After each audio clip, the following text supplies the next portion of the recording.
Dear student, आज हम BSc part first paper first microbiology, mycology and plant pathology में economic importance of fungi को detail में study करेंगे। फंजाई जो हम पढ़ते हैं उसमें हम देखते हैं कि इसका क्या उपयोग होता है, इसका आर्थिक महत्व क्या होता है। कई सारे ह्यूमन एक्टिविटीज के अंदर फंजाई जो होती है वो उसकी एक्टिविटीज बेनिफिशियल होती हैं कि फंजाई के द्वारा हमको कई सारी मेडिसिन मिलती हैं। फंजाई का इंडस्ट्रीज में उपयोग होता है, फूड प्रोसेसिंग में काम में आती है, कई प्रकार की एंटीबायोटिक्स मिलती हैं, इनकी फंगल एक्टिविटीज होती हैं, फूड इंडस्ट्रीज में भी, डेयरी प्रोडक्ट्स में भी कई तरह से बनते हैं। ये सारी एक्टिविटीज जो होती हैं ये इसकी हार्मफुल, ये बेनिफिशियल एक्टिविटीज में भी काम में आता है। तो और कुछ ऐसी होती हैं, ऐसी एक्टिविटीज इनकी होती हैं जो हार्मफुल होती हैं। तो इस प्रकार से हम एक इकोनॉमिक इम्पोर्टेंस ऑफ फंजाई को हम डिटेल में स्टडी करते हैं।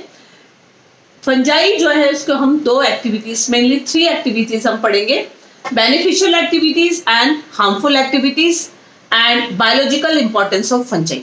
तो इस प्रकार से इस लेक्चर में हम फंजाई की इकोनॉमिक इम्पोर्टेंस को डिटेल में स्टडी कर रहे हैं। तो फर्स्ट इसकी एक्टिविटी होती है बेनिफिशियल एक्टिविटीज, की फंजाई हमारे लिए कैसे बेनिफिशियल होती है। तो फर्स्ट इंपॉर्टेंस है फंजाई एज अ फूड, यानी कुछ ऐसी फंजाई हैं जैसे मशरूम है, मशरूम अगैरिकस है जिसको मॉर्चिला कहते हैं, या लाइकोपर्डन है, लाइकोपर्डोन और आर्मेलेरिया। ये सब जो फंजाई हैं ये फूड फॉर्मेशन, फूड के लिए एज अ फूड काम आती है। और इनमें जैसे हम देखते हैं कि मशरूम जो है जिसको अगैरिकस जिसे कहते हैं, इसमें प्रोटीन और विटामिन जो होता है वो पूरी तरीके से प्रचुर मात्रा में इसमें मिलता है। और इसी प्रकार से यीस्ट को भी हम सरलता से भी कल्चर कर सकते हैं। इसमें भी कई सारे विटामिन जैसे थायमिन, राइबोफ्लेविन, निकोटिनिक एसिड और बायोटीन पाया जाता है। और लगभग 50% प्रोटीन तो ईस्ट में पाया जाता है। इस प्रकार से फर्स्ट इसकी बेनिफिशियल एक्टिविटी होगी fungi used as a food.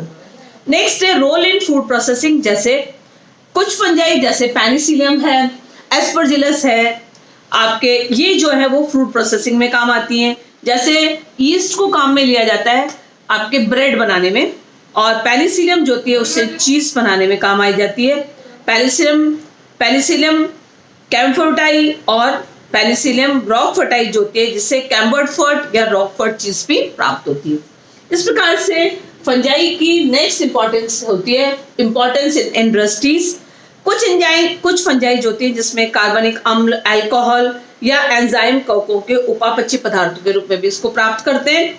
जैसे पेनिसिलियम है तो पेनिसिलियम से एंटीबायोटिक भी बनती है और चीज फॉर्मेशन में पेनिसिलियम काम आता है।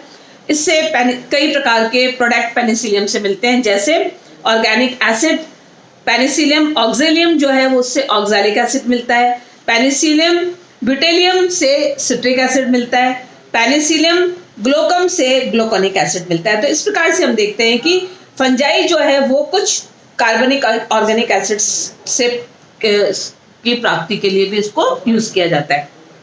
अल्कोहल है तो पेनिसिलियम पेंटोलियम से जेंटासिल अल्कोहल बनता है। कुछ पिगमेंट्स भी, पीले रंग का पिगमेंट जैसे सिट्रिनिन पेनिसिलियम सिट्रिनियम से प्राप्त होता है। कुछ नारंगी रंग का जैसा ऑरेंज है तो वो सिट्रेमियम से मिलता है, एम्बोडिक एसिड से मिलता है और साइकोपियम से मिलता है। इसी तरह से म्यूकर राइजोपस है, उनसे भी कुछ अमीनो एसिड्स, कुछ ऑर्गेनिक एसिड्स मिलते हैं जैसे सल्फोनिक एसिड और fumaric acid, lactic acid. Saccharomyces में देखा है कि ये शुगर का फर्मेंटेशन करके अल्कोहल बनाने में और कार्बन डाइऑक्साइड यानी फर्मेंटेशन की क्रिया में शुगर फर्मेंटेशन का काम मेनली ईस्ट करता है और उससे अल्कोहल निर्माण होता है। और इस अल्कोहल को हम बेकरी यूनिवर्सिटी में मतलब बेकरी इंडस्ट्रीज में काम में लेते हैं। और इस प्रकार से इसी अल्कोहल का काम वाइन फॉर्मेशन में यानी मदिरा बनाने में भी काम में ले जाता है।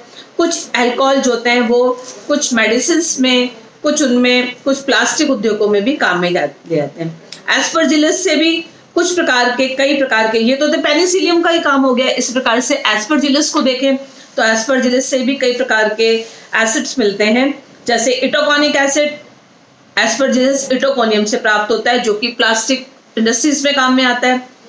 गैलिक एसिड जो कि इंक बनाने के लिए काम में आता है, एस्परजिलस गैलियोमाइसिस। इसी तरह से सिट्रिक एसिड एस्परजिलस नाइजर से प्राप्त होता है, ये सॉफ्ट ड्रिंक बनाने में काम आता है। ओजाइक एसिड्स एस्परजिलस ओरेजाई से मिलता है जो कई प्रकार के फंजीसाइड्स और ईथर आदि बनाने में काम में आता है। ग्लूकोनिक एसिड एस्परजिलस नाइजर से प्राप्त होता है और इस अम्ल का कैल्शियम लवण शरीर में कैल्शियम की कमी को पूरा करने में काम में लिया जाता है। इस प्रकार से फंजाई एज अ मेडिसिन भी काम आती है, जैसे एंटीबायोटिक्स बनाई जाती हैं कई प्रकार की। तो एंटीबायोटिक में इसकी खोज किसने की थी? अलेक्जेंडर फ्लेमिंग ने की थी। इन्होंने देखा, अलेक्जेंडर फ्लेमिंग ने देखा कि कुछ जब फंजाई का कुछ बैक्टीरिया के पर कुछ जैसे पेनिसिलियम ग्रो की गई तो उसमें उस कवक के चारों तरफ वो जीवाणु उसमें अनुपस्थित हो जाते हैं और एक उसका ये प्रभाव ये होता है कि उस पेनिसिलियम के कारण उन्होंने कुछ ऐसे सक्रिय पदार्थ जो बना लिए पेनिसिलियम ने, एंटीबायोटिक ने, जिससे उसके ऊपर बैक्टीरिया फॉर्मेशन नहीं होती। तो ये एंटीबायोटिक्स बनाने में भी काम आती है। इसी तरीके से पेनिसिलियम नोटेटम और क्राइसोजिनम से भी पेनिसिलिन पाई जाती है और ये पेनिसिलिन जो होती है ये ग्राम पॉजिटिव और एक्टिनोमाइसिटिस पर विरोधी प्रभाव डालते हैं। इसी प्रकार से एस्परजिलस फ्यूगिमेटस से फ्यूगेटीन मिलती है जो हैजे के जीवाणु पर विशेष प्रभाव डालती है। तो इस प्रकार से हम देखते हैं कि कुछ प्रकार की एंटीबायोटिक्स भी इससे मिलती है। नेक्स्ट आता है कुछ फंजाई जो हैं जिससे हमको इरगट मिलता है। इरगट क्लेविसिप्स पर्पोरिया से मिलता है और इससे इरगट जो है इसमें एल्कोलॉइड्स अर्गोटाइमाइन, अर्गोटेमेटिन, अर्गोनोविन पाया जाता है जो कि रसायन औषधि का काम करता है। इसका उपयोग जैसे यूट्रस का हम कॉन्ट्रैक्शन के लिए काम में लिए जाते हैं, जैसे बच्चों जैसे बेबी बर्थ जो होता है उस पे यूट्रस को कॉन्ट्रैक्ट करने के लिए ये इरगट क्लैम्प्स दिया जाता है। और इसी तरीके से कई सारी फीमेल की जो कोई फीमेल से संबंधित जितनी भी प्रॉब्लम्स होती हैं उसमें ये काम में आता है। सैक्रोमाइसिस स्पीशीज जो होती है इनमें बी कॉम्प्लेक्स की अधिक मात्रा पाई जाती है और इस प्रकार से इसका उपयोग विटामिन युक्त औषधि बनाने में काम में लिया जाता है। पैरामैग्नेटिक किरणों से जब हम उसको उपार्जित करेंगे तो उसमें विटामिन डी का अग्रगामी या प्रिकर्सर मिलता है जिसको हम एर्गोस्ट्रोल भी कहते हैं। और कुछ ईस्ट जो होती है उससे बेंजिल एल्डिहाइड रासायनिक पदार्थ से एफेड्रिन औषधि भी संश्लेषित कर सकते हैं जो कि अस्थमा में काम में आ जाती है। इस प्रकार से इंसुलिन सदृश्य एक पदार्थ भी इसमें उपस्थित होता है जो डायबिटीज को कंट्रोल करने में काम आता है। कुछ प्रकार के फंगल एंजाइम्स भी मिलते हैं जैसे सैक्रोमाइसिस सिरिवेसिस जो होता है नामक, ये सैक्रोमाइसिस सिरिवेसिस से इन्वर्टेज एंजाइम पाया जाता है जो सुक्रोज को ग्लूकोज एंड फ्रक्टोज में तोड़ देता है। इस प्रकार से कई प्रकार के फाइटो हार्मोन्स भी एल्गी से मिलते हैं, जैसे जिब्रेलिन मिलता है जिब्रेलिया फ्यूजिकोराई से। फ्यूजेरियम मोनेलिफॉर्म जो है वो भी कवक से प्राप्त होता है। इनका उपयोग फ्लावरिंग में, प्लांट ग्रोथ के अंदर और सीड जर्मिनेशन में होता है। इस प्रकार से हम देखते हैं कि इकोनॉमिक इंपॉर्टेंस ये है कि फंजाई इनके फंजाई के ये इकोनॉमिक मतलब इंपॉर्टेंट फीचर्स होते हैं जो ह्यूमन बीइंग के लिए बेनिफिशियल होते हैं। नेक्स्ट है हार्मफुल एक्टिविटीज में हम देखते हैं कि कई प्रकार के कॉजल एजेंट ऑफ डिजीज जो है वो फंजाई होती है।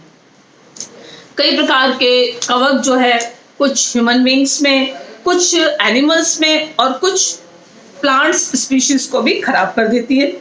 जैसे प्लांट डिजीज में हम देखते हैं स्मट डिजीज होती है वो यूस्टालोगो से होती है। सीरियल रस्ट डिजीज जो है वो अक्सीनिया से होती है। लेड ब्लाइट ऑफ पोटैटो है फाइटोप्थोरा इन्फेस्टेंसिस से होती है। विल्ट ऑफ क्रॉप विल्ट है वो क्रॉप विल्ट जो होती है फ्यूजेरियम से होती है। इस प्रकार से उससे जैसे कॉटन स्पीशीज हैं, कई तरह के पल्सेस जो होती हैं, मटर हैं, ये सब खराब हो जाते हैं। इस प्रकार से कुछ मानव और पशुओं में भी कई प्रकार के रोग हो जाते हैं।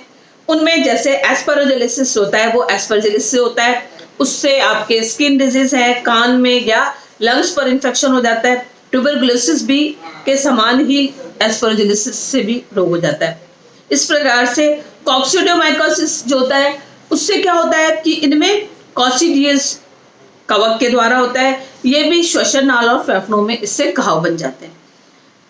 कैंडिडियासिस जो होता है वो कैंडिडा एल्बिकेंसिस होता है, इससे स्किन पे, मुंह पे, आपके जो आपके ब्रैंकियल ट्यूब जो है, लंग्स हैं, उनको भी वो संक्रमित कैंडिडियासिस कर देता है।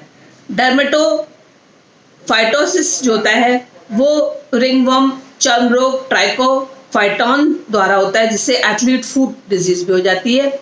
और इसी से ब्लास्टोमाइकोसिस जो होता है वो क्रिप्टोकोकस न्यूरोफॉर्मेंस से होता है और इससे मेनली सेंट्रल नर्वस सिस्टम पर इफेक्ट होता है। तो इस प्रकार हम देखते हैं कि कई प्रकार की हार्मफुल एक्टिविटीज में algae used as a causal agent in plant disease and human and other animal diseases में होता है।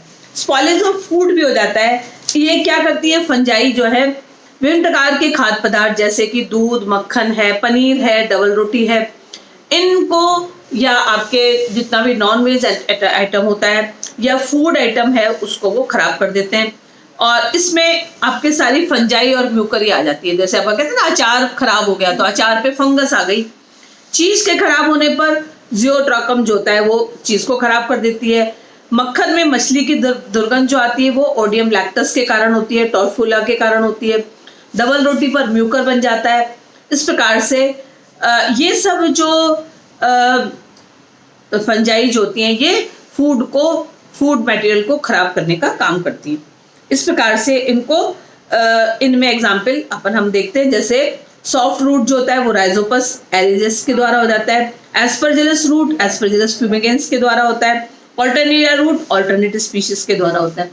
नेक्स्ट इसकी हार्मफुल एक्टिविटीज में हम बोलेंगे माइकोटॉक्सिस होता है। माइकोटॉक्सिस का मतलब होता है ये कवकें जो होती हैं, जो कवक है, ये जब हम फूड का स्टोरेज करते हैं तो उससे टॉक्सिन्स बना देती है और इससे ह्यूमन बींग्स में माइकोटॉक्सिस हो जाता है। और ये माइकोटॉक्सिस जो होता है वो एस्परजिलस की कुछ स्पीशीज जैसे होती हैं, उनसे कुछ माइकोटॉक्सिन बनते हैं। अफ्लैक्टोमाइसिन बनता है। अफ्लैक्टोटॉक्सिन से मनुष्य और जंतुओं में त्रिविषाखर पाया जाता है। उससे मतलब इतने ऐसे टॉक्सिक मटेरियल बनेंगे जिससे मतलब ह्यूमन बींग्स की तबीयत खराब हो जाती है। और इस प्रकार से हम देखते हैं कि ये जैसे मशरूम की पॉइजनिंग हो गई उस या इरगट पॉइजनिंग हो गई, उसको भी हम माइकोटॉक्सिस के कारण ही होती है। टिम्बर डिटोरेटेशन भी होता है कि टिम्बर को, लकड़ी को भी खराब कर देती है। इमारती लकड़ियां जो होती हैं वो आर्थिक जो लकड़ी को नष्ट करने वाली जैसे पॉलीपोरस है, फोमस है, क्लेवेरिया, ये सब स्पीशीज जो होती हैं फंजाई की, ये टिम्बर को डिटोरेट को करने का काम करती है। ट्रॉपिकल डिटोरेशन का मतलब होता है कि कुछ जैसे कागज है, लेदर है या कपड़े हैं, उन सामग्रियों को में जो जितनी भी ट्रॉपिकल एनवायरनमेंट में जो फंगस मिलती हैं वो उसको क्षतिग्रस्त कर देती हैं। कई कागज की सामग्रियां जैसे हमारे जो जितने भी डॉक्यूमेंट्स जो हैं उनके ऊपर कीटोमोनियम है या एस्परजिलस ये इफेक्ट करती हैं। तो इस प्रकार से ट्रॉपिकल डिटोरेशन इनके द्वारा होता है। लास्ट है हेलुसिनोजेनिक फंजाई। कुछ जो हेलुसिनोजेनिक फंजाई भी होती हैं जैसे साइलोबियम मैक्सिकाना, इससे साइलोस्पीन मिलता है, साइलोसिन बनता है और ये साइलोसिन या म्यूकोसिल बनता है और इससे ये एक एलएसडी का भी काम करता है। इससे सेंट्रल नर्वस सिस्टम पर जो होता है वो नेगेटिव इफेक्ट पड़ता है, प्रभावित करके ये दृष्टि की विकृति भी उत्पन्न करती है। लास्ट हम पढ़ते हैं कि इकोनॉमिक इंपॉर्टेंस में बायोलॉजिकल इंपॉर्टेंस फंजाई की क्या होती है। Role of fungi in the fertility of soil, यानी कुछ फंजाई जो होती हैं वो सॉइल की फर्टिलिटी को भी बढ़ाने का काम करती हैं। जैसे कुछ सेप्रोफिटिक फंजाई जो होती हैं ये सजीवों के मृत अवशेषों का डिकम्पोजिशन कर देती हैं और डिकम्पोजिशन होगा तो क्या होगा, सारा जो ऑर्गेनिक मटेरियल होता है वो वापस सिंपल कंपाउंड्स में बन जाता है।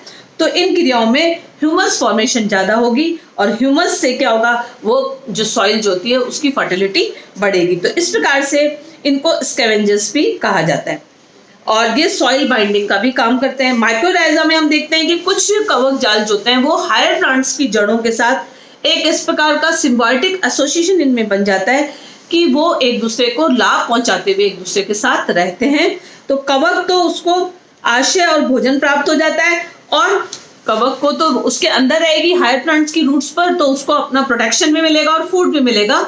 और जो हायर प्लांट्स जो होते हैं उनमें एक प्रकार का रक्षात्मक आवरण जो होता है वो और फूड एब्जॉर्बिंग ऑर्गन का काम करती है। इस प्रकार से बायोलॉजिकल कंट्रोल में हम देखते हैं कि एक सजीव के माध्यम से दूसरे पर कंट्रोल कर सकते हैं। कुछ कवक जो होती हैं फसलों को हानि पहुंचाने वाले कीट पर नियंत्रण कर देती हैं। उससे क्या होगा, एक अगर कोई भी दूसरा मतलब ये कीट और कुछ पतंगे जो होते हैं वो जो फसल को खराब कर रहे हैं, अगर वहां पर फंजाई ग्रो कर जाएगी तो वो फंजाई क्या करती है, इनको खत्म कर देती है। तो एक प्रकार का बायोलॉजिकल कंट्रोल हो जाता है। यूज इन बायोलॉजिकल एसिड्स में भी, जैसे एस्परजिलस नाइजर को अगर कॉपर मीडियम में ग्रो किया जाए तो उसमें पीले बीजाणु बनते हैं, और एक माध्यम में कम से कम 1 ग्राम में